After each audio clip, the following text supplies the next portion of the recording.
Wash me thoroughly from my wickedness, and cleanse me from my sin. Folk wisdom has it that for us to know where we are going, we need to know where we have come from.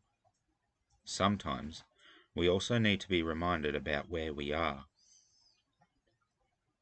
Today's readings, if they existed in a vacuum, would be the most terrifyingly miserable thing we could ever come across.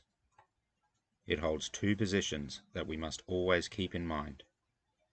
Firstly, that we have an infinitely powerful and holy God, and secondly, that we, as his creatures, come nowhere even close to that standard of perfection. This makes many Christians uncomfortable. We want to run away from today's message and jump straight into tomorrow's. Yes, tomorrow, Paul will turn our frowns upside down with the glorious message of how God fixed our broken relationship with him. But tomorrow's message of salvation is lessened without today's lesson of depravity. God's beauty is magnified by our ugliness. A biblical fear of God is twofold.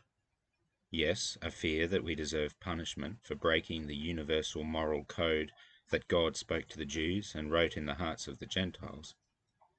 But there is a second aspect, that we live in awe of God's immense majesty. The first leads to repentance, the second leads to worship.